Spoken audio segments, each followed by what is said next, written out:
that's here and joining us for our inaugural TAN Council meeting. This is the first of our biweekly sessions. We have them set up on the calendar, so outside of the council members, if you guys want to join in, you can certainly do so, just like any of the other council meetings. But I figured just as a, kind of a copy of the structure that was going on with the inaugural kickoffs from the other meetings, I figured we could do, kind of the same thing with quick intros with the participating council members, their backgrounds and the vision of the TAN Council. And then from there, we can get into, what is TAN. And Parker, I think you can speak most eloquently out of the group here to kind of fill in the gaps of what the entire structure looks like. I do have some notes on here, but I'd rather hear you and document that. What our responsibilities are. How the TAN Council is kind of represented and how it's broken out. Our proposal process is similar to every other council, with the approval quorums and the durations, and then talk about new proposals. I know Parker, you wanted to talk about that first, or part of your conversation. So one of them that you're in drafts with. So with that said, I can start. My name is Steven, Crypto Stevo. I've been a long time Telfam community member. I'm humbled and very happy to be part of this group and the council holistically. I think it's fantastic. Kudos to Parker and the team for building this out in the right way. Obviously, we just got confirmation that this was built out in the right way with what Parker touched on in the previous meeting with the legal structure and the appropriate way to move forward. My vision as a staker on the TAN Council is for education and just trying to get the community more involved, usability across the platforms that we govern, and hoping to make a difference and really get the educational content out there and help people really use the tools that are available to them.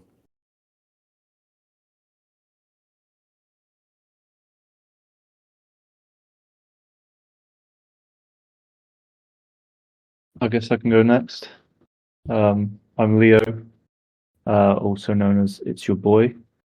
Kind of got into crypto around 2020 and have been in the space since. Um, Telcoin for the last year or so, mostly just behind the scenes, been helping Parker out a bit lately. Um, and I'm looking forward to basically making data-driven decisions for the TAN Council. We've got a lot of levers to pull and a lot to potentially make up as well. So it'll be interesting to kind of make decisions about how we can incentivize certain actors to behave certain ways, and see the effects of what we decide kind of in real time. So yeah, big fan of Telcoin, and I think it's a really neat solution. Um, a lot of problems worldwide can really be solved by this tech. So that's the stuff that really excites me, and look forward to seeing it all happen.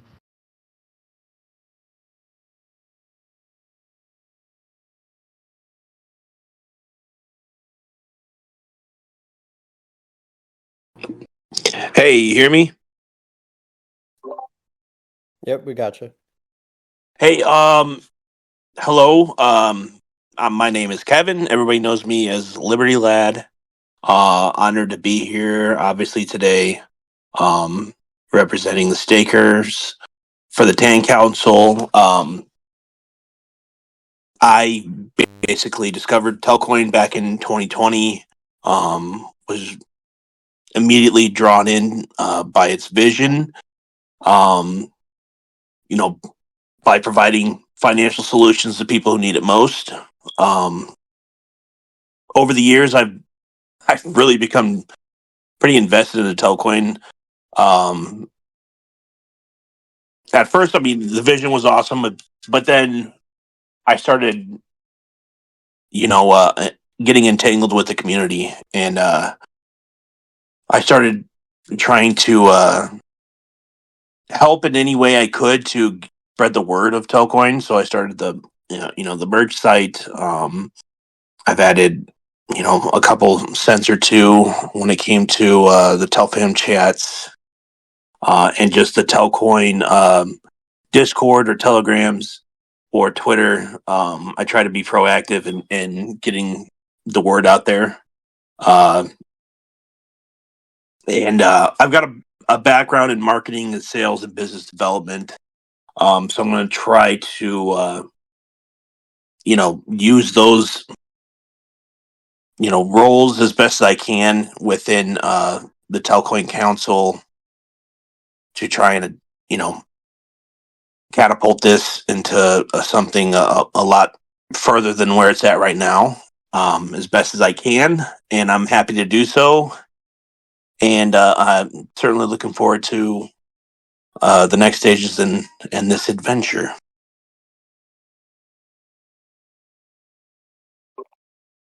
So thank you. Good evening.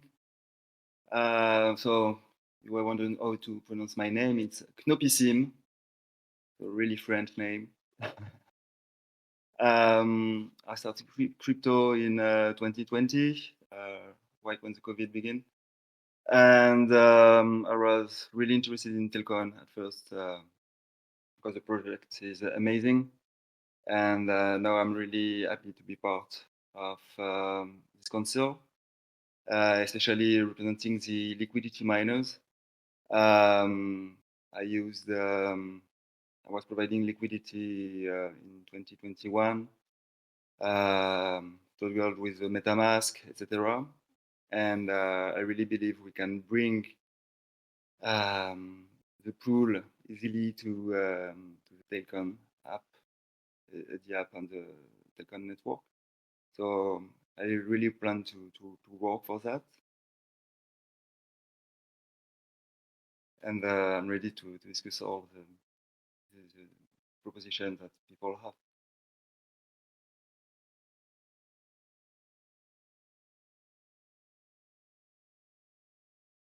Awesome. And Parker, I don't think you need introduction, but I know you're here for, inaugural support for the TAN Council meeting kickoff, just to try to fill in some of the gaps and provide some leadership as we get going.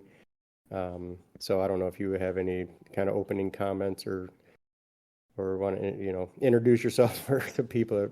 It probably doesn't need to be done, but yeah, we can. Hey guys, I'm Parker, Platform Council member. Initially in designing this, the Telcoin platform, blockchain architecture and its governance system, it became very apparent to me that so on the one hand, you have basically this new technology that enables ownership on the internet, and it enables goods and services, and money and people to interact with these things, and own them, without relying on third parties. And so each of these systems is really what I would consider property rights or administrative technology for securing private property rights in cyberspace. I know that's a big mouthful. And so basically, with these things, with the first iteration with Bitcoin, you have basically that base layer blockchain miners. You have your sort of back office Satoshi developers who, in a relatively disorganized way, figure out how to implement and update the code, if ever.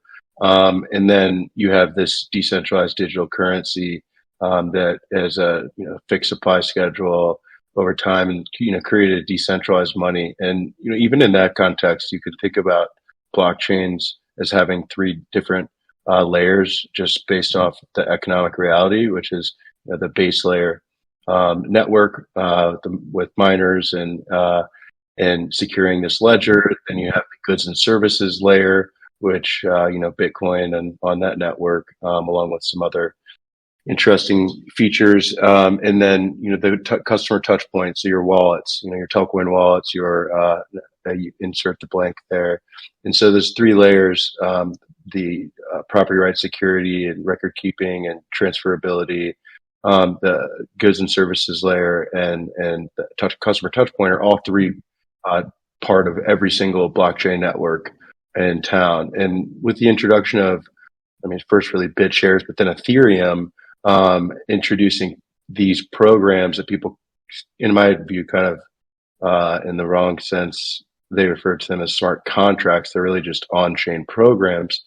Ethereum enabled the creation of these on-chain programs that can automatically, based off rules that you program into them, perform any sort of property rights function. And generally, anything you can imagine in code, it can automatically self-execute goods and services without relying on third parties and ownership. And so, so now with Ethereum, you have this smart contract layer that we can call it, that really enables things like DeFi, right? Where people can exchange their assets using on-chain programs that enable you to provide liquidity, earn fees, and people to trade those markets without asking, insert big bank or wirehouse to do it for you. People who actually are now empowered to do that on their own. And so then, so you have, inherently in all of these new networks where you can have programming languages on them they call them smart contract blockchains. You have this middle layer that becomes anything that you can build is now possible in the world of goods and services and contracts. And so then, the customer touch point area, of course, the application layer, this is also critical. It's everywhere, right? And so, but the reality is that none of these systems, these blockchain networks, incorporate the entire value chain and the stakeholders that actually produce the system into the ownership model. For the most part, it's some hybrid function between the miners battling with their nodes and the core developers who generally don't earn any sort of emissions. And so it's they're generally what I would consider disorganized. It's resulted in imagine if MetaMask, right, had with their 32 million users, had throughout this entire time with Ethereum the opportunity to harvest the native token and to participate in governance along with all the other application developers on the system.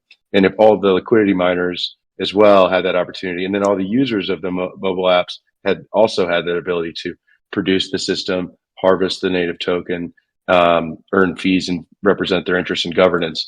Why shouldn't those people across this value chain that absolutely exists economically across all of these networks not be incorporated into its ownership model?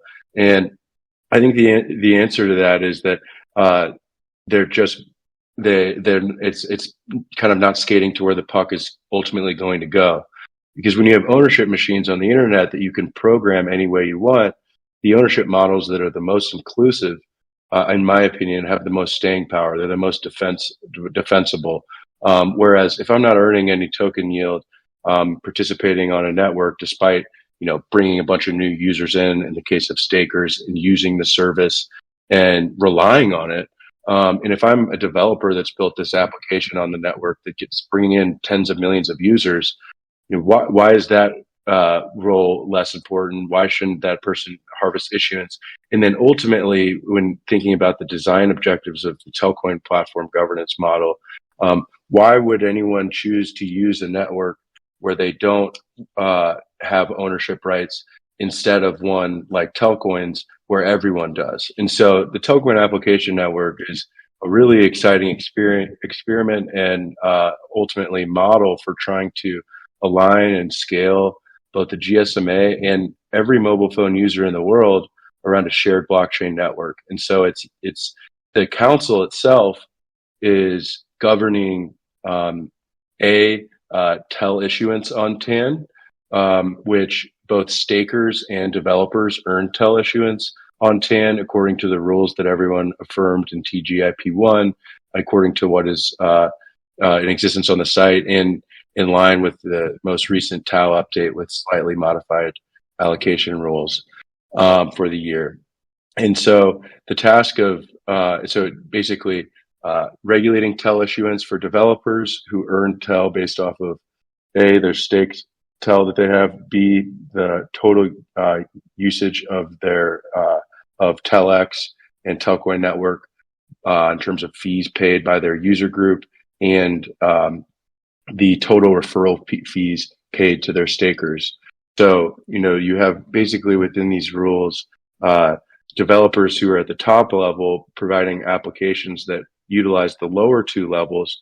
Their performance in terms of harvesting issuance is based off of their usage of the system, and is also tied to the referral fees that are paid out to stakers, which gives stakers defensibility in their position, because if you're an application developer that doesn't offer staking issuance, then you can't offer staking issuance, full stop. These developers are all GSMA members. And so there's an interesting dynamic, especially when thinking about like there are folks that, let's say, we've had plenty of folks come to us with inbound requests saying, "Hey, we want to build on Telcoin Network. We like the mission that you guys have, the vision. We think this entity structure you have makes sense for a blockchain, and the go-to-market strategy with mobile networks is really in line with what we want to do." There's also while GSMA members, you have to be a GSMA member to participate as a developer.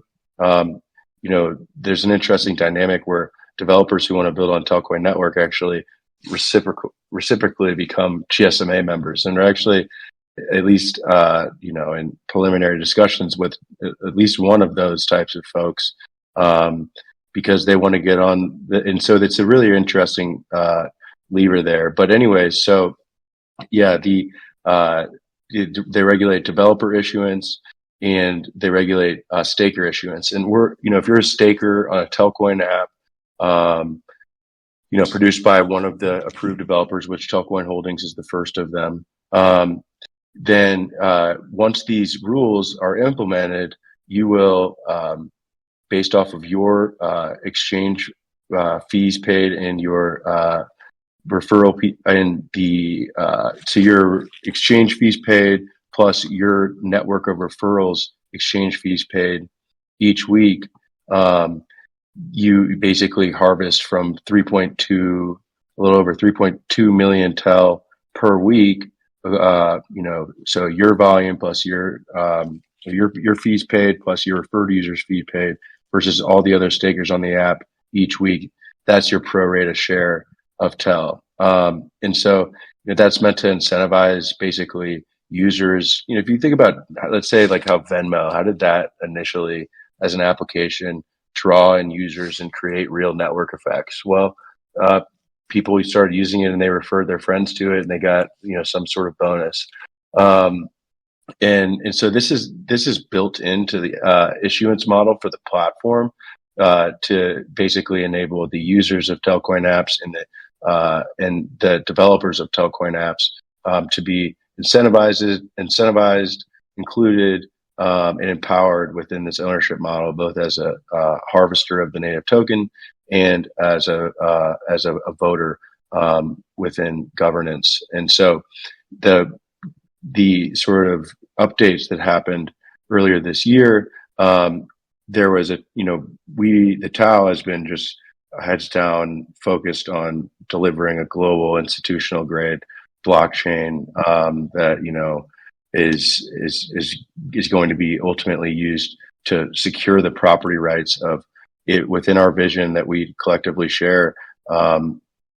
Every mobile phone user in the world, and so that is not cheap at all, and in fact it's expensive, and it's something that it's the primary focus of governance to finance, right? Is its development as well as the development and maintenance of other infrastructure components of the platform.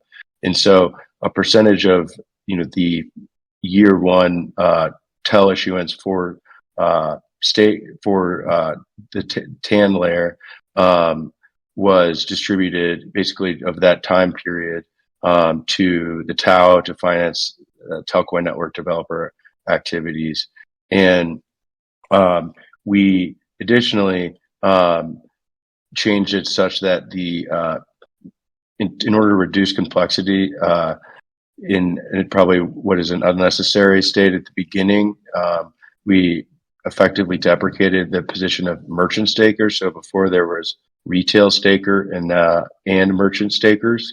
And what that means is merchant stakers are corporate users that stake TEL, refer users, earn referral fees, harvest TEL issuance based off of their fees paid and their refer users paid, versus other companies that are users, and then also individual ones. We broke those down into two, and I think that is a bit of an unnecessary complexity and redundancy as we scale at the beginning. And so, given that we during the interim time period before the elections, have the authority to make those decisions, determined that it made sense to sort of deprecate the merchant staker position and just unify them into one under stakers.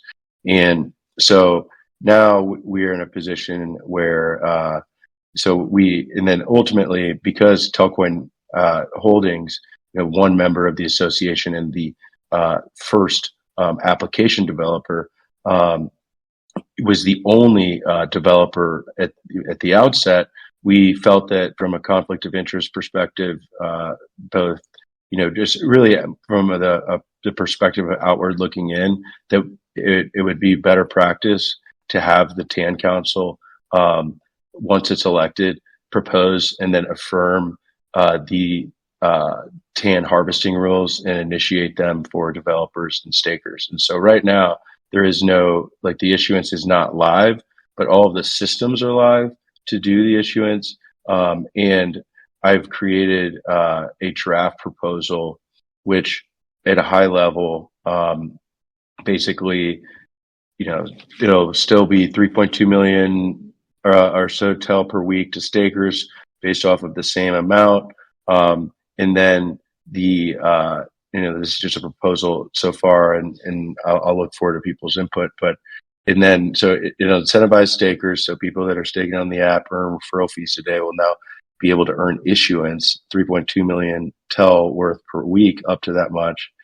And with the developer application, what I think is the most fair for the future, and to further along the same ethos as the conflict of interest thing before, is to basically, and this will be written out, so no need to memorize it, but basically, instead of the 3.2 million TEL for developers per week, the way that it would be structured is we would cut that into three different levels. So with one developer, 1/3 of the weekly TEL issuance would go to the developers to harvest. So that's like 1 million TEL. And then the other 2/3 would go to the TAO to finance the development of Telcoin network. And then with two developers, you would have 2 out of the 3 total, so about 2.1 million TEL per week harvest by developers. So once we have a second developer, then that would increase proportionately. And then the TAO would be receiving 1 million TEL per week to finance Telcoin network. And then once there's 3 developers, all 3.2 million TEL per week would be harvested by developers. And so, of course, would be less to, the company that I work at, right? Like it's a proposal that I think we're trying to make as fair as possible while still, commencing operations and really, financing Telcoin network, because as it's, if you're, I think, pretty much in any way involved right now in this, in the governance org, the one thing that you're probably thinking is, well, once Telcoin network's live, like we're game on. And like that's absolutely the case. I mean, I think that the building part, while it is fun, it is quite arduous of the protocol. But once it's live, it becomes the value proposition and the operation, the ability to just deploy apps and connect them to each other and interact on this blockchain with, a two-way bridge, like that is, that is, I think a noble cause towards us towards the excess financing that would otherwise just go to Telcoin for harvesting Tel. I think it's just more appropriate, because with a network that's developed, it's going to have a higher likelihood of participation versus, for instance, a test net, which, as I mentioned earlier, we are working on things where we would replicate existing business processes for app developers on testnet and working through those proposals, but they're not live and real until then. And so, that's basically the only change that I would make to it, is just to reduce the developer allocation into thirds, with a third adding each time there's a new developer, up until 3, at which point they'll be harvesting the total amount of TEL. So I know that was a lot of information, and as I said, I'm planning to provide a thorough proposal that really gives clarity about the existing rules and the new proposal, and I'll certainly be looking forward to people's thoughts. But yeah, that's getting this live just increases. Is just it's huge, because now the people that don't want to become and it's also in line with what we all agreed to in TGIP1 unanimously, which is having users be able to earn the native token based off this set of rules that's meant to incentivize the adoption of the platform. It's a really exciting point. I think should drive a lot of new users, a lot of interest, probably increased usage of Telex now, the app, and overall just serve as a guiding force to drive connections between us, the users of these services, and our friends, family, businesses in our area, in a way that's becomes a very legitimate in terms of the value of the potential income stream for users. And so I'm curious on everyone's thoughts. I know that was a lot there. I hope that it was useful in terms of guidance, and I stand by to provide any further clarity.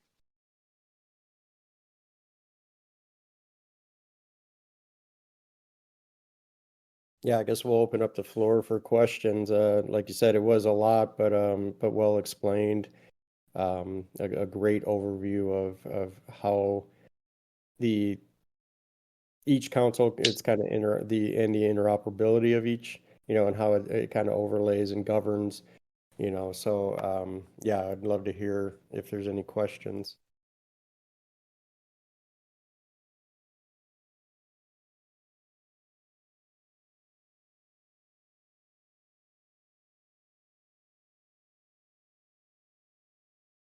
Yeah, I'll let you guys in on something too. And in the meantime, so you've probably seen the hashtag "Tell the World," right? Mm-hmm. Telcoin Application Network used to be called "Tell the World" in my initial drafts of this whole model, but it wasn't professional enough. Yeah. So now it's a slogan. Gotcha. But that is the concept of referring new users to tell the world is exciting. And this really if telex incentives, which is so exciting, it's been we've had built up a really awesome community over the years, upon issuance starting, that is, I mean, in the grand scheme of the world, some of the most early adopters of DeFi tech. And now, we have this opportunity at the app layer to bring in a completely different demographic because, most of us that have provided liquidity to DeFi markets and Telex and stuff, like we're crypto users or, or you've learned how to become one. But to stake and refer on the app is real. I mean, my grandma could do that, right? Her 90th birthday is coming up and I think she's got that one down. And so, it's something that, I want to, because, we're starting off from this point of, whereas the other councils like are starting off from the point of like, governing existing rules that are already in place, like the Telex Council and stuff with their issuance. This, TAN IP1, I think, it will really initiate this layer and bring in a whole new group of existing users, and so I'll it's I think that I can have a proposal to you guys on the forum for everyone's input by like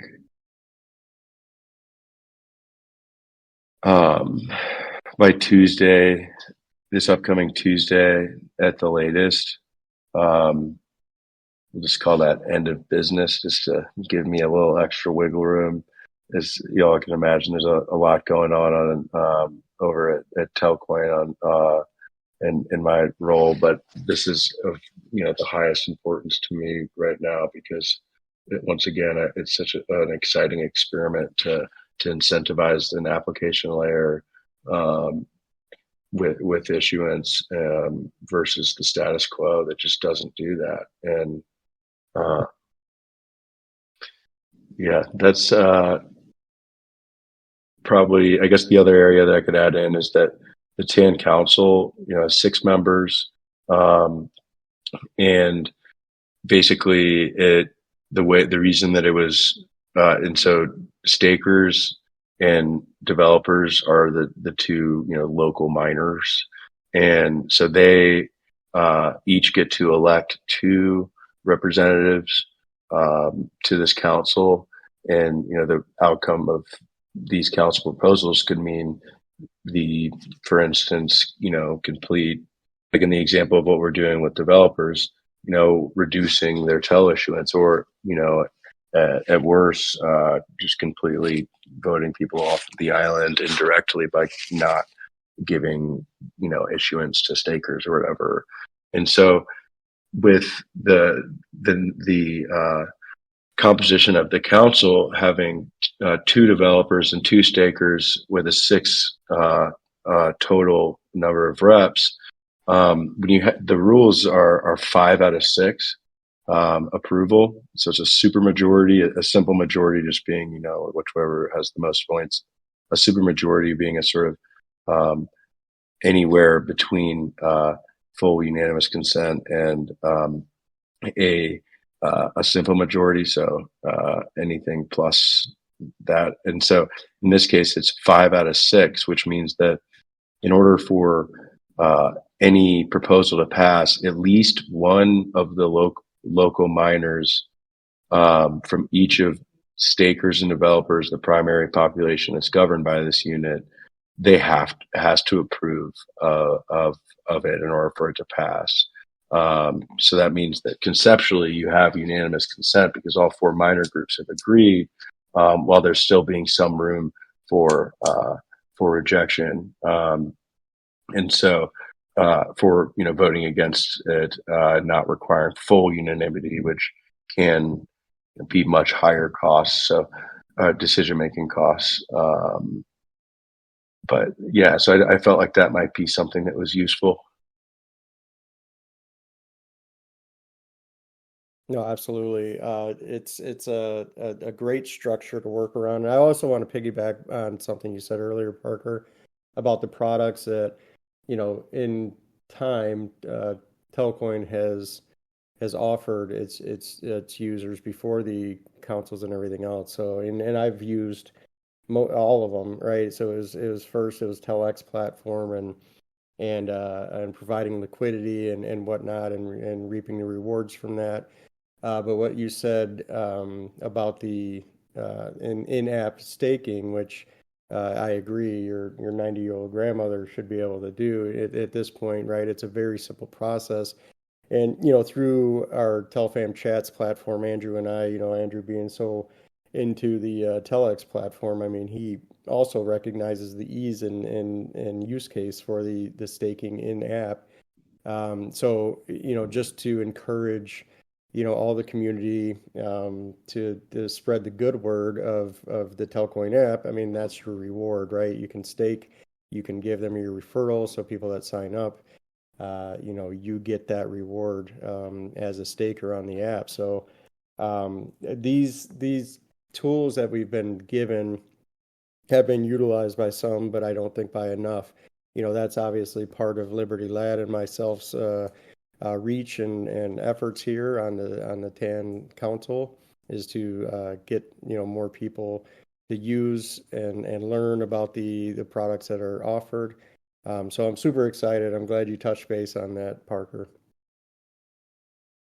Yeah, absolutely. I mean, once we kick off this proposal and you guys have, kick off this proposal, give it initial, systems going, it'll be a much more exciting and, I think from a community's perspective, involved just conversation, because there will just be, this influx of and for people to earn. And so, that's, ultimately just going to drive more interest because there's more at stake, for people, and how the feedback loops of that play out are going to be exciting, and then once, this whole, the on and off ramp functions across the different apps that exist and will be, coming online, are in place, it becomes gasoline on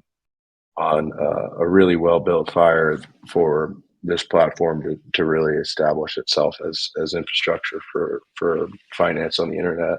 Yeah, and I feel like it's already, with the preliminary release of this over time, I think I feel like it's already stress test, right? And it's working properly. And, so it's not let's release the proposal and then release the functionality. Those functionality is already here. So now we're just going to maximize it. So it's super exciting. Yeah, and then so one point about the implementation from a tech spec perspective.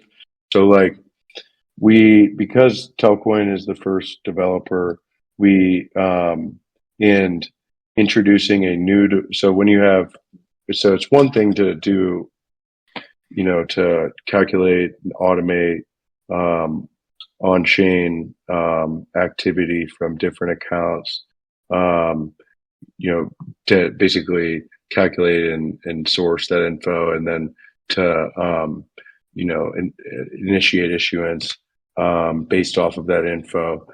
On one app, it's really trivial. It's taking the most efficient data source that we can have, which is the back end data warehouse Telcoin, that takes that exact info out and then feed it to the TAN Council. Enable there's this function called the Telcoin distributor function.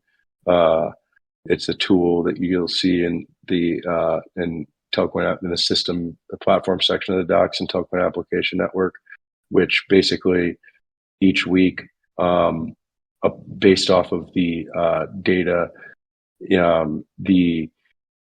that is output into this off-chain from this like off-chain source, that'll be provided as a proposal that if one TAN Council member like looks at let's say the allocations and see something wrong based off of feedback they received from the community or otherwise, they can actually veto that and ask for a check on the numbers to ensure that things are working properly before initiating it. So it enables the automation of it without anyone having to like every week go sign a transaction to send a transfer, while still maintaining the sort of veto authority over in a very easy way.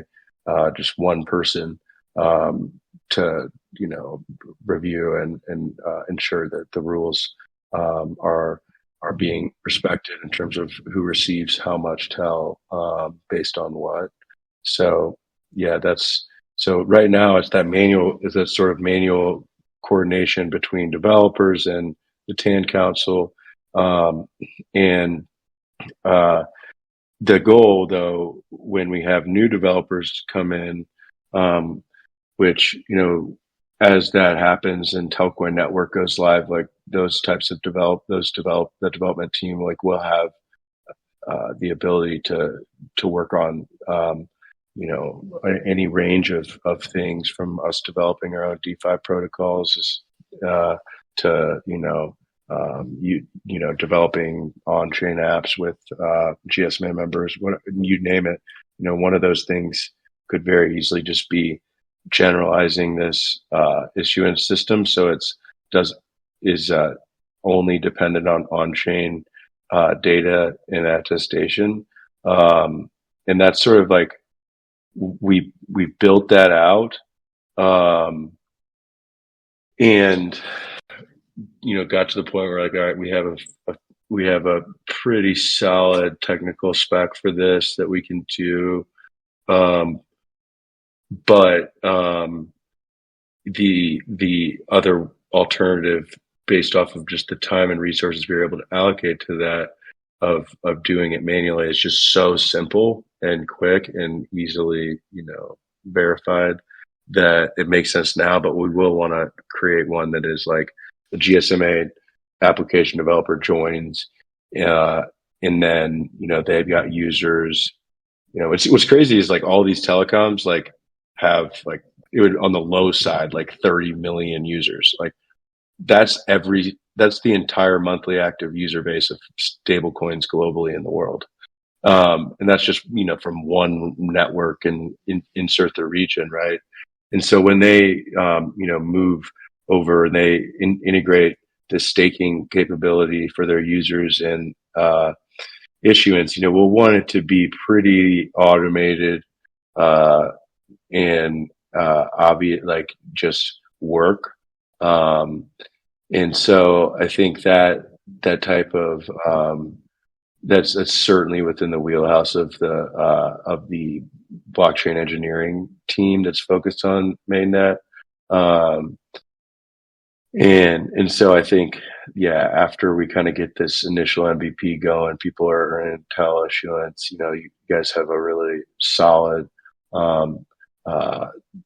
interaction, ongoing interaction set for harvesting to analyze the outcomes from, and then improve and create new mechanisms. Things like, if you've ever heard of quests, that's something that is you go in and they're like, you get an example quest, be something like, you refer a user, you make a $200 worth of a trade, you send money smarter to someone, you insert whatever you guys want. You could theoretically, like, make any number of cool and economically meaningful formulas and systems for people to achieve what the goal is here, which is to incentivize the adoption of the Telcoin platform for everyday use cases, financial services, and otherwise, and as well as the development of apps to enable those users to interact with it. So, it becomes a continuous development and improvement versus the situation now, which is we got to set up shop.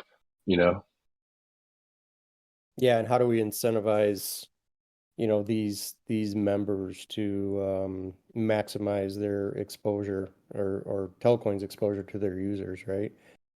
Yeah, how do we get, insert large mobile money in the developing world to become an application developer.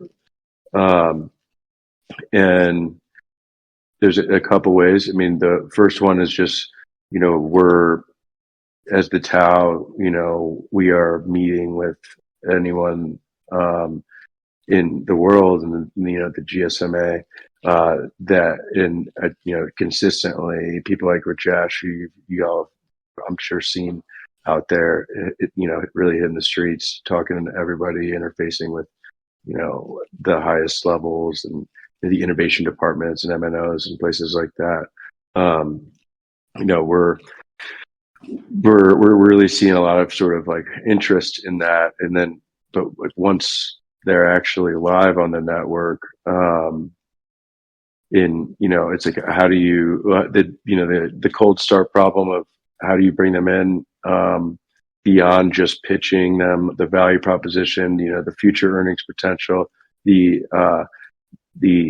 technological improvements of this infrastructure versus traditional centralized gated, inefficient, you name it, existing financial infrastructure, like beyond pitching them with we have, I think, about 5 set of docs that are in that are being refined now with the commercial guys and the blockchain team to sort of improve what we have to make it as good as possible, so that anyone who reads it is like targeted from an MNO or a GSMA app developer. Like, they read it and they're like, okay, I know exactly what this is. I know why it's important. I know how to get in there.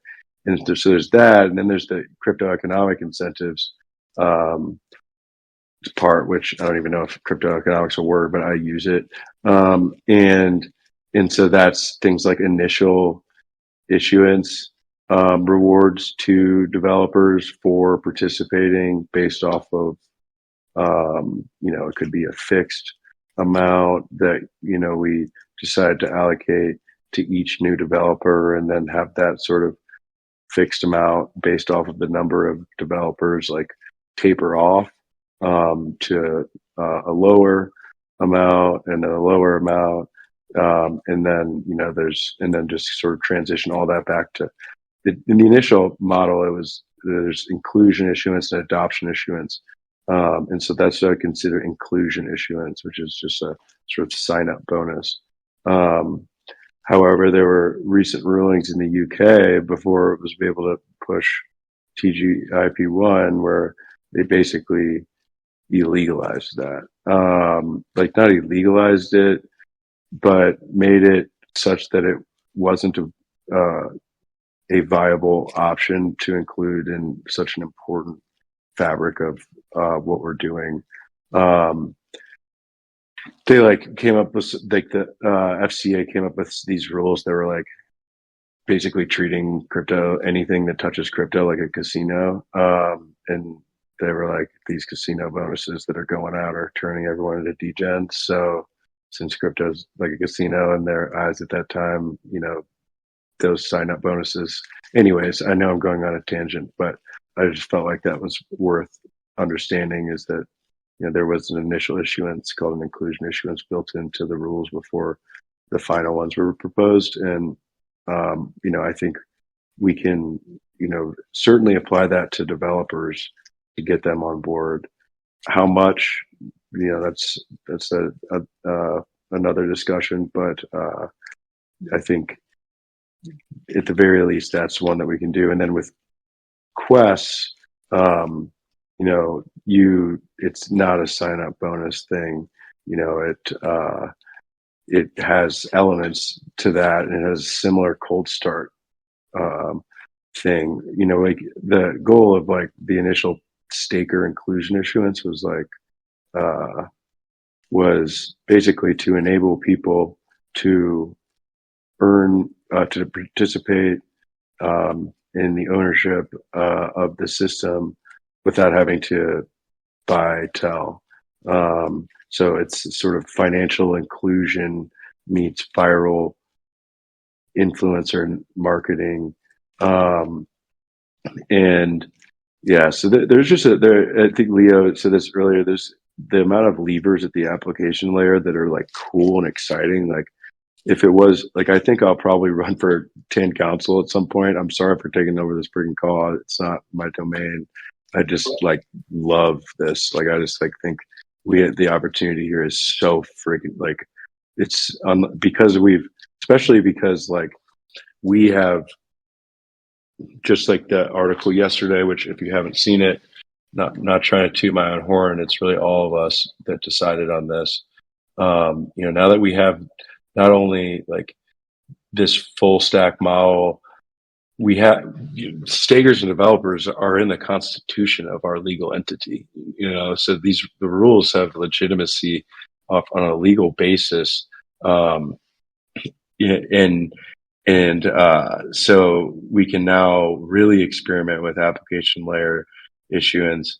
And a cool part of that, within a legal model, and a cool part of that is that, if you think about a lot of, let's say, like wallets that want to set up shop and be used, like what they have with their token, they might have a token, and then they might have a, use Ethereum, and so now there's two tokens, and then they use Uniswap too, so now there's three tokens, and then it's just like what, by incorporating all of the actors around the same token, it becomes a really interesting economic experiment that has a lot of legs in terms of just disrupting this fragmented system of all these different tokens with so many different like applications and use cases. If I've got to buy a token every time I interact with every service on the internet, like it's going to be I'm going to have a really weird portfolio, at scale, and all these stuff becomes like real world meaningful apps that, things like that we're working on. So anyways, yeah, I'll open up the floor to literally anyone else because I'm taking over the airwaves here. I'm just really excited. We can hear the passion in your voice there, Parker. It sounds like TAN really excites you. I know there's other roles that need to be filled, but go future forward. I look forward to what all this iterates into. It's super exciting, and like I said in the beginning, humble to be part of. So.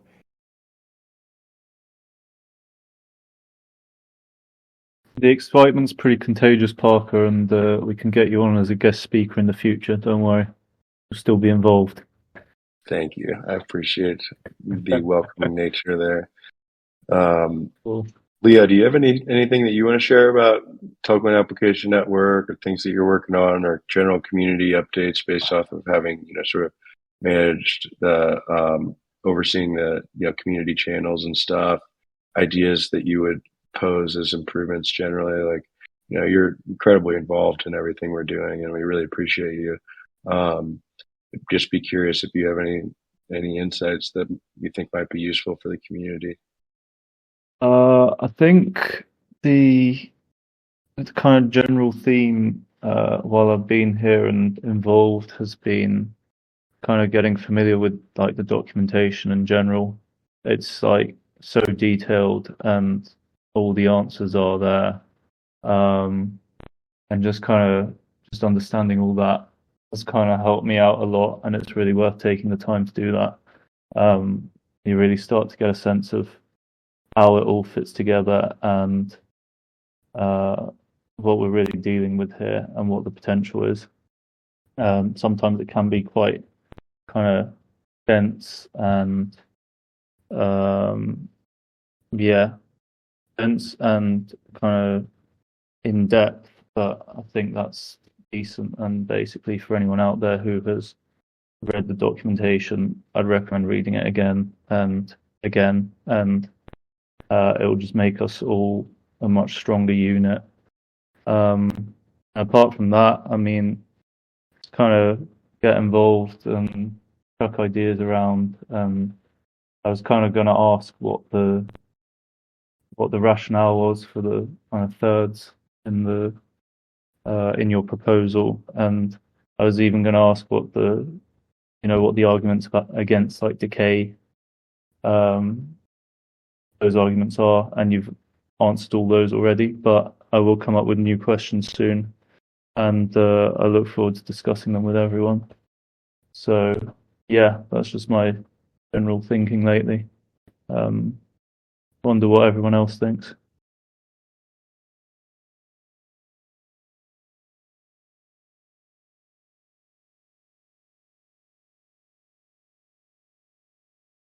I did want to take an opportunity to make sure that for the community members that are listening, and the proposal process, I know we've said it over and over again in the other council meetings, but there is a kind of a loose process that we're trying to follow. Obviously, the first piece of that being the informal idea generation, and that's from the council members or from the community. So at least open up a chat on the Discord to allow input from other community members or council members or whatnot, and then we'll have that iterative discussion and try to refine things among the different council members, right? And then we'll finally put that as a formal proposal submission to the snapshot system, to get voted on. So just wanted to make sure I recap that too. I know it's important that we try to find a cadence to these proposals and how they're proposed. I think the first few came in just on the fly and quickly because, I mean, they're great ideas, don't get me wrong, and they're great discussion points and they are moving forward. It's just, trying to find a cadence to make sure that by the time it's ready for submission to Snapshot that there's already a lot of agreement and some of the bugs have been worked out. The wording's appropriate. It's in the right channel and what have you. So just wanted to reiterate that. But I'll open it up. Liberty, how'd you take what'd you take from Parker's monologue there?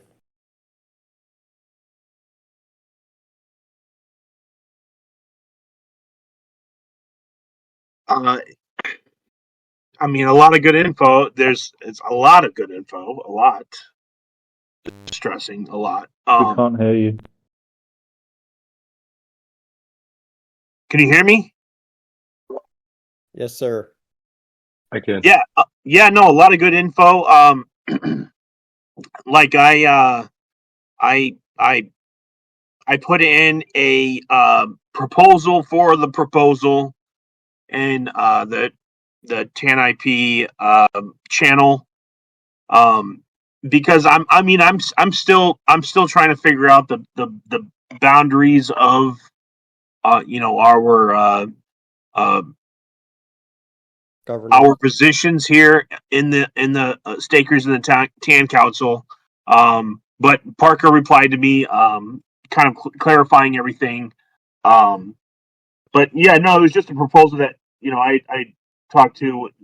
Steve even thought it was a great thing to bring up, but it was outside of our boundaries. But yeah, no, just I'm still trying to grasp it all. It's going to be a learning process for sure, but there's been even earlier in the in the other meeting, there's been so much good information in these meetings, and I'm certainly excited for what's to come in the next few months. The one thing I'm just curious to ask Parker, like 3 to 6 months, like where do you want us as a council to be at? Do you is there any any certain goals you'd like to see us meet, or any expectations or anything like that? Can you delve into that a little bit and kind of tell us where you want to see this go? Just as I mean, I know we, as council members, we have our own, we should have our own vision based off the community as well. But I'm still kind of learning all of this as well with, I'm sure, a lot of the other members too. So I'm just kind of curious to see what your take is on that. So I'll break it up into just like short term, medium term, and long term, without giving specific dates, except for this first one, which is to get to. I would say that if I had to recommend a mandate for the TAN Council is to get TNIP1 initiating TEL issuance for developers and stakers implemented before year's end, from soup to nuts, form proposal to implementation. Implementation is pretty simple because you already have the existing staking contract that we built in the mechanism for issuance into the staking contract like 2 years ago. Like we've just been preparing for this for a long time, and so the actual technical implementation, I have to double check with Amir, who is on the platform council and is a smart contract developer who built all of the governance infrastructure and the streaming things and the staking contracts, and he's really been instrumental in creating what is today the platform. And so, basically, the outstanding area that I have on that proposal is just to meet with him and make sure that I properly describe and the technical spec as it functions. I have that down, but you know how it is. I'm not a developer by trade, and I want to make sure it's right. And then so I'll have that to you guys by Tuesday and a day, maybe even sooner. And then the medium term is to get 3 developers on Telcoin Network, and then the reason that I don't use timelines is because in 3 developers participating as developer members of the association, harvesting TEL competitively against Telcoin Holdings with their own applications. So, anyways, I think that's another target that's exciting. I think getting just staker activity up and introducing maybe like a longer term goal, or maybe its medium term goal is to introduce like some sort of quest style incentive system for users to go in and perform some important economically important actions and earn TEL or something. And then I think there's that. And then I mean the mission is to create like a flourishing application ecosystems of everyday meaningful applications on the Telcoin platform that are owned by the users and connected to every mobile phone user. So that's like the highest level long-term thing there. And just really getting, quick question. Are you able to figure out like how many referrals a certain individual has? So, for sure. The back end, and you can use, for sure. So we didn't want to do, so like, we wanted to just do privacy first, so that if you're, if you have, we wanted to make it so that people could reveal certain info about themselves voluntarily, as it relates to like staking dashboards and stuff, and really just for the beginning to show how many referrals you have, because then it makes wallet ID and sleuthing stuff like that just like less as a requirement. becomes impossible after like the second person or whatever, or third person that you refer to defer what wallets they have. When we view that as like just an important design criteria, but as an open canvas to be further enabled by the community. Get scoreboards, whatever people want, and then have people be able to say like use a code name if they want versus their real name and stuff like that. Like sorry, I don't know if I was going on the right path with your question, so I apologize if not. So, like, if let's say we want to get a referrals game going on Twitter, or something, saying, "Hey, we're doing a game. We want to try to onboard as many people to the app as possible, and you're all invited to play. Start shilling your referral code out there." And whoever gets the most, or the top 5 or something, like the most referrals received or something like that, wins X prize. Like, is that something that you're talking about? That's what I mean by quest. Yeah, like that could be. Okay. You could have like a quest where it includes like what you just said, plus someone trading, or it could just be a singular action that could be the quest. There's a ton of ways to do that for sure.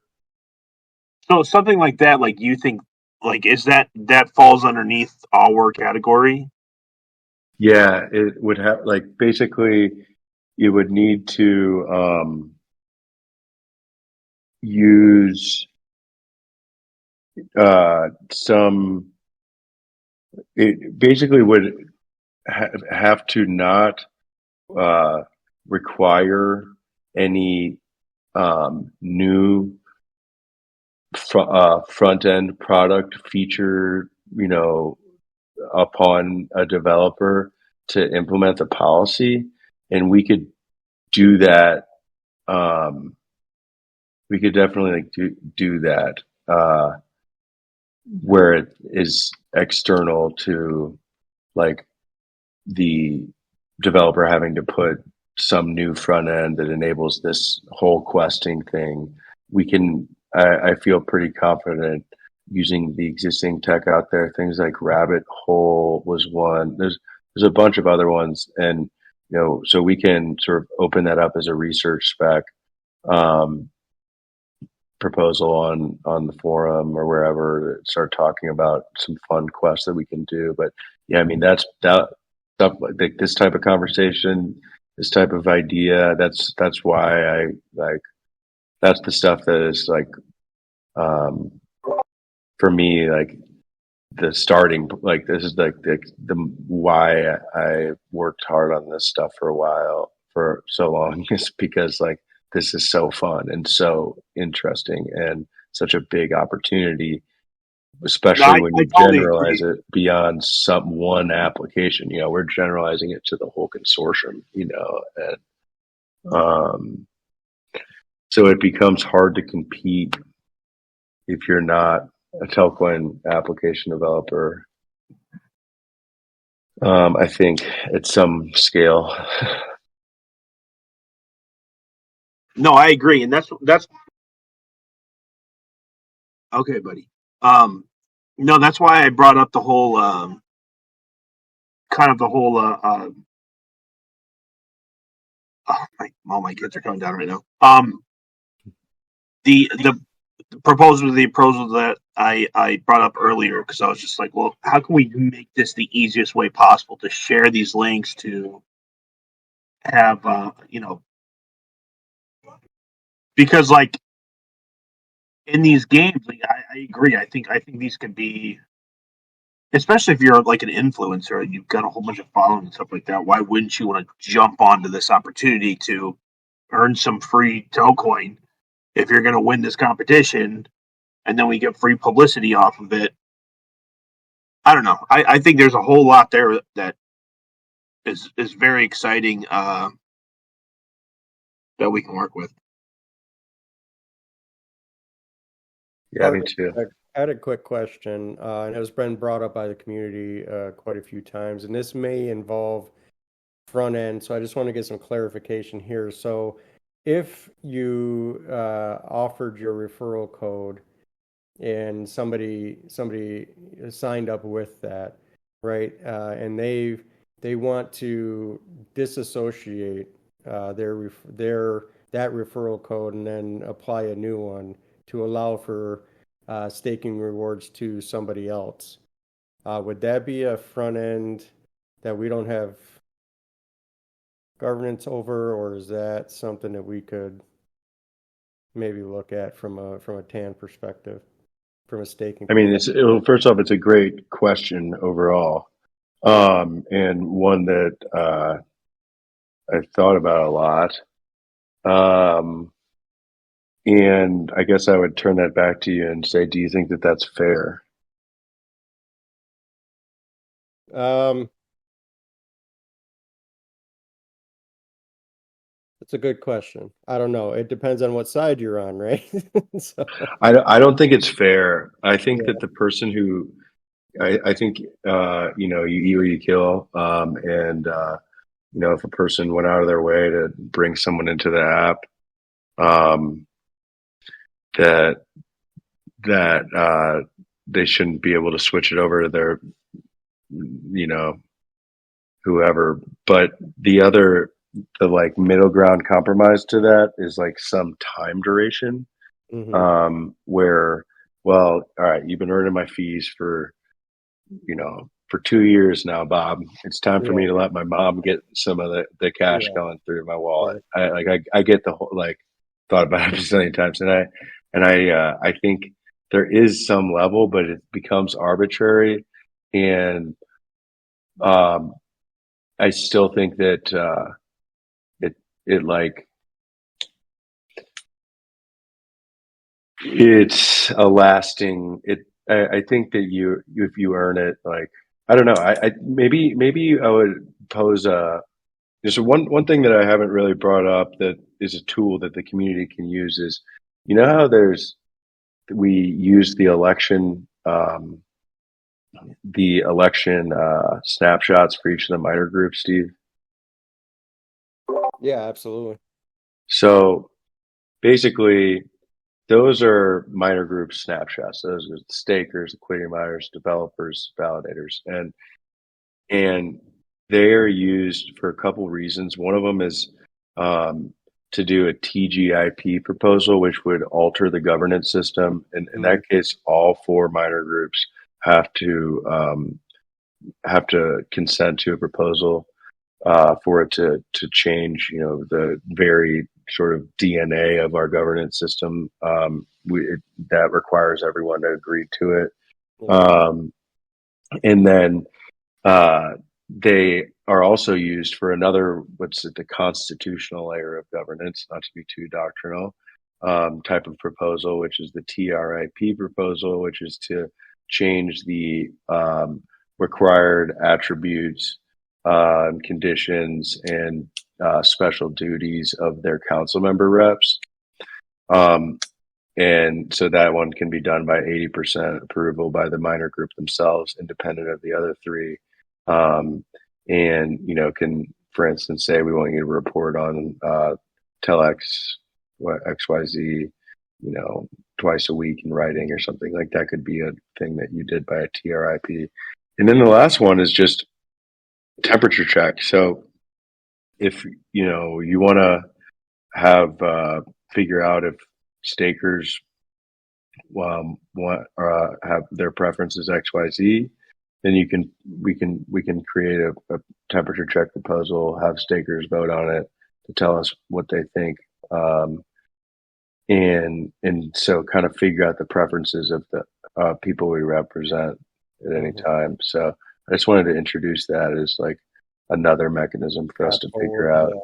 Yeah, and Ty responded in the chat. He said, maybe that time constraint is a good idea, right? It's a 12-month period. You're locked into whoever referred you, and then you're free to do, as you will. So, okay, yeah, I think you gave quite a few paths forward. So maybe we'll look into that. Perfect. Do you have any legal, obligation to tell people who, reveal who actually used their referral code or anything like that? No, no. There's no legal obligation to do that, and it would be something. It'd actually be a privacy level thing where privacy means consent to share what you want with who you want, and so like if we were to share that information, in some cases, what exchanges do is they'll give you like a code name like Autumn Dove Tree or something, or like just random names. So like you could do code names, but you could also like have varying levels of privacy disclosure where you're like, well, okay, I want them to know my name. I'm number one on the freaking leaderboard. Put me in, coach. You can also do that, but it has to be something from my perspective, where you don't get to just know who is what unless they tell you that that's okay. So it's click a button to share your info with Liberty Lad and whoever else, or with everyone, or create username to use as your identifier with the general public as far as staking is concerned. Yeah, I mean, as far as that goes, it's like you have no proof that anybody in particular used your code. So there's like, I could understand if like somebody's just like, hey, I don't want this person using my code because they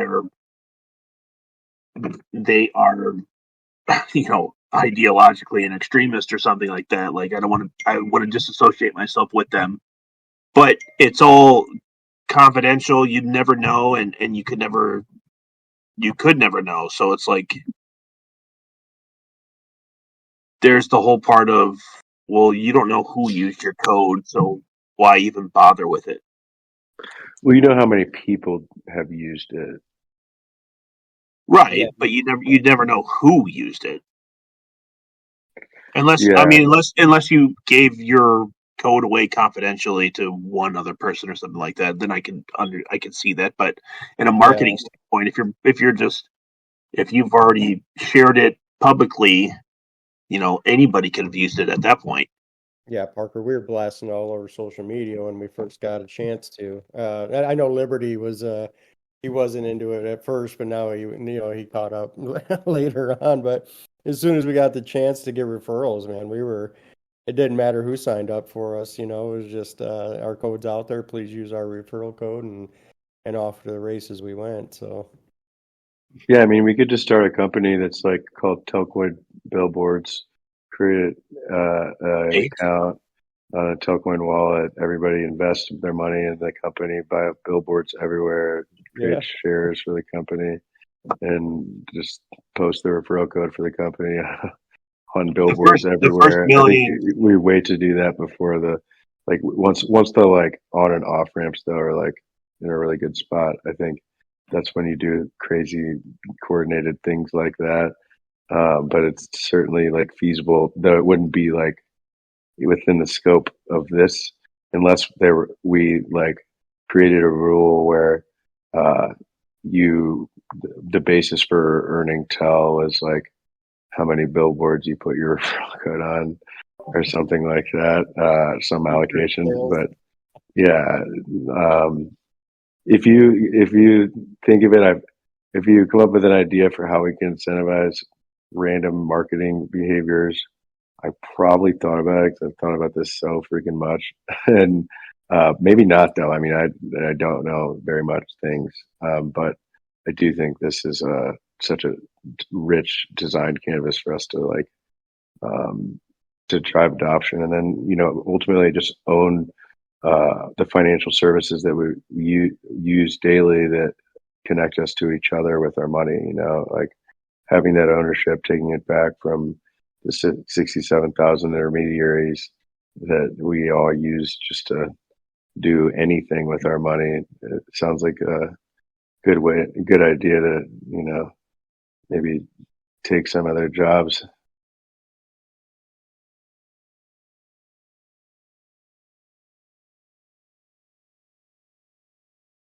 So, anyways, yeah, I think I don't know if there's anyone who has questions for me about tan, and I'm here to help. Otherwise, I don't think I have anything to add.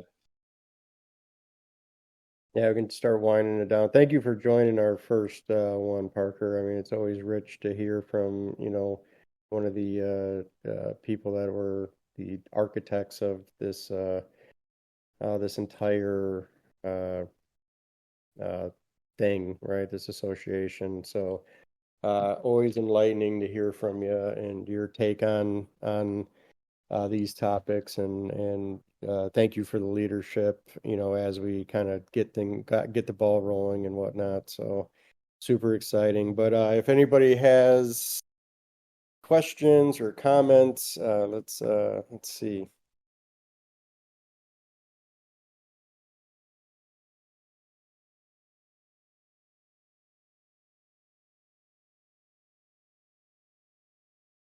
I think you did a good job at covering everything, Parker. No, I mean you led it, man. I was just trying to fill in some gaps where they are. It's great because Um, I mean you covered just about every bullet point I had, but at a 10x, right? So this meeting would have been very short if I was just to run through my bullet points. So the expansion on each one of them has been absolutely fantastic. yeah, and if you just ever have any like questions about tan and the roles and boundaries and stuff like that, like I'm here to help, and a lot. Leo has my back a lot in terms of I've got a lot going on the Tokecoin Holdings business.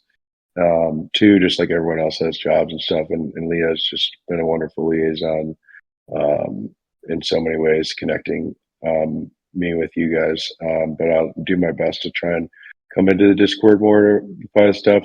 I think if you, uh, you know, but you also feel free to ping me at like if you hit me up on my email, I guarantee you I will reply.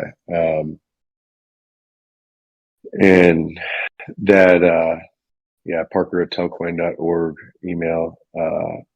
Hit me up whenever, but also Twitter, what and all that. And who knows? Maybe we move these things to X at some point. Part of me likes the format of having our own like base for the association, like a clubhouse kind of.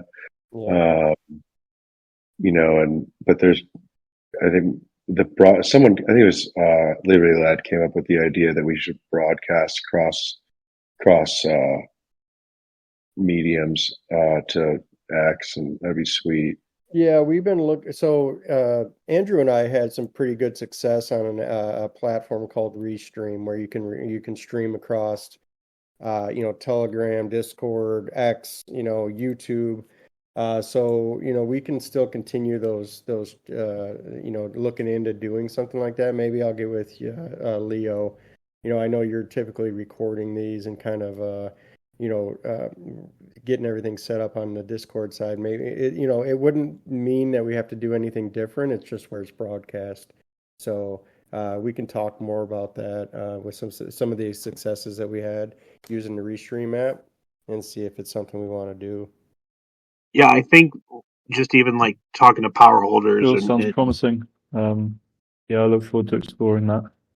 Yeah, Leo's been working on it. He's trying. Like we're trying to figure it out. We're just not audiovisual experts. Yeah. Okay, yeah, I've had some good success with it. So let's chat offline. Perfect. Thanks, Parker, for your advice. If I have understood properly, that we must vote quickly for the incentives of the developers and the stakers. That's the first thing that we have to do. And then I hope that we will see quickly some apps on the Telcon application network. And so we'll see all this put into action. And the last thing, I really see what you mean when you're talking about the quest and how to stimulate the activity of the Tel application. I have some ideas about that. So maybe we can discuss about it later. And Awesome. and I really want to know about the TAN, when the developers can really start to develop on it and we can have access. Yeah, so developers could today connect to Telex, introduce telestaking. I mean, first they need to be a GSMA developer, and they need to propose to the forum that they're going to launch their blockchain mobile app on the Telcoin platform. And then they would get approved by the compliance council using the CCIP process and initiated in the game. And so that is the process in terms of the like outcomes to be expected. You know, to me, I think like Q4 get TAN issuance going, like Q1 of next year, really try and target getting 3 developers. At that point, once the network is more live and mature, you know, I think because it's hard because they would have, I mean, they'd be multi-chain from the start, right? And then they'd quickly migrate over to Telcoin Network. And so I think in practice, it's probably more realistic to expect. Now they can develop on the test net too, and like we can, you know, figure out some, you know, program issuance program for, you know, pilot things if we want to do it that way. But yeah, I think that it's probably because there will be in my opinion, some overlap across validators and developers. Like if you're a validator, then you'll probably want to develop your app on the thing that you're developing, validating and earning fees from instead of insert any other infrastructure.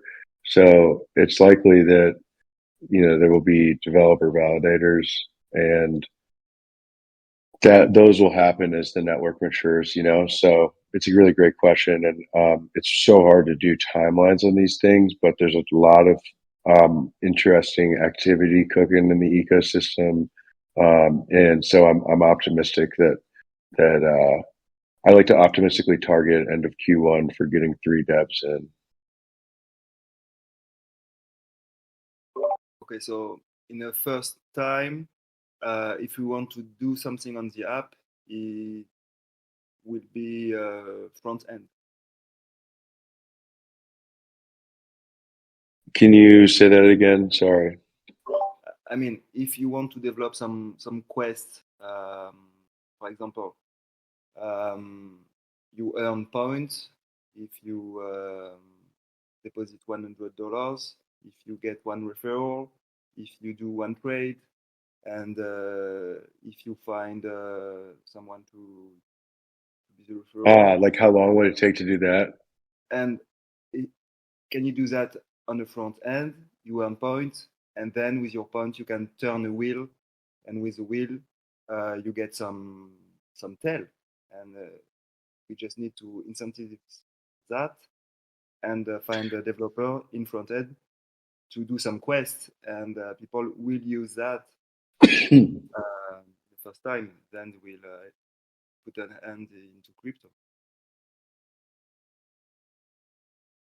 Yeah, I mean, I think that's a very feasible proposal, and it's just one that we have to work through. But as far as the front end goes, I mean, it's just more likely to pass and be implemented more rapidly if we can have people do those actions in the app, but you know, incentivize them externally, like create port. Like if there's like a, you know, some web-based function.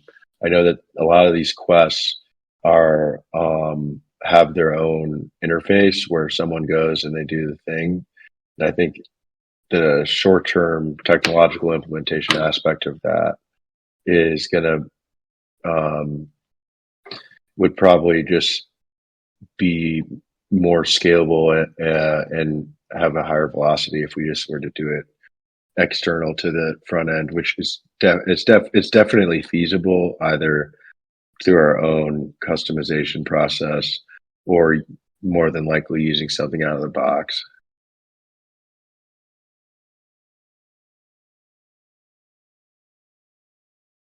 Does that make sense?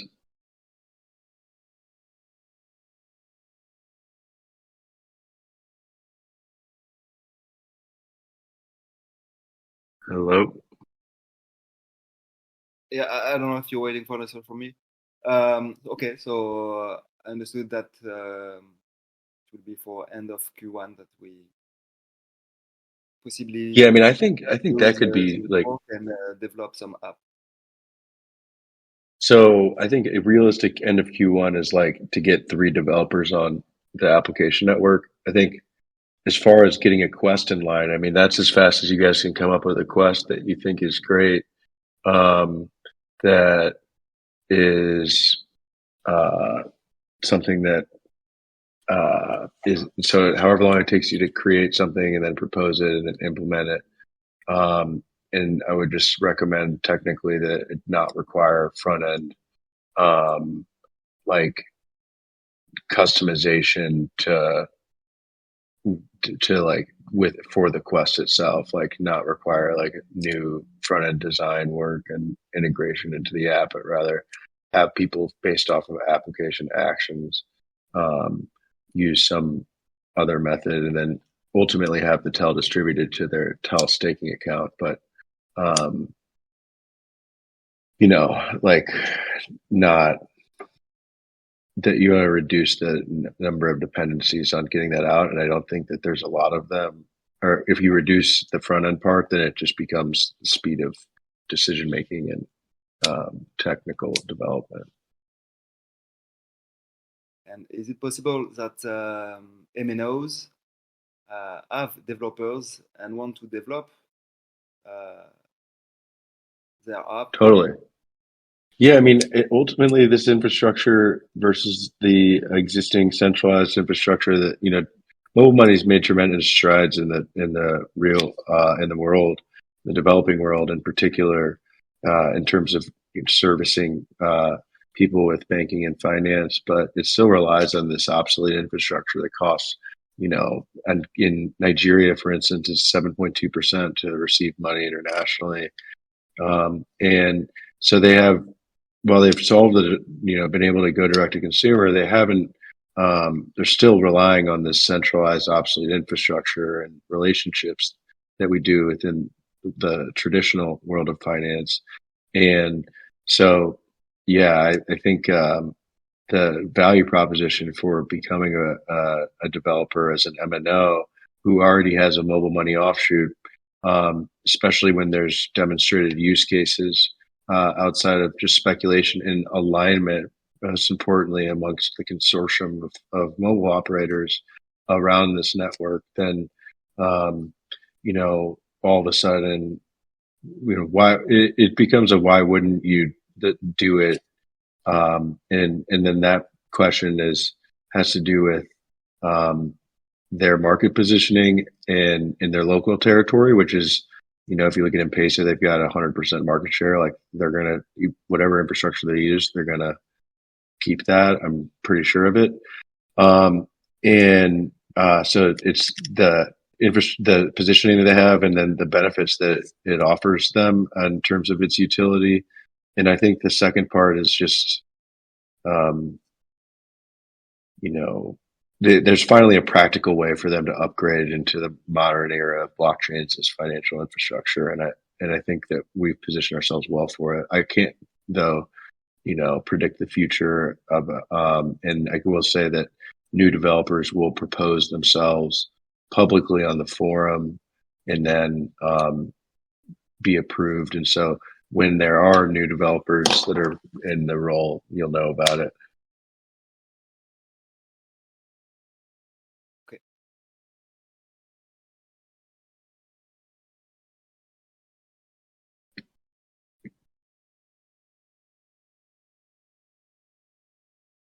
All right. Any last minute questions?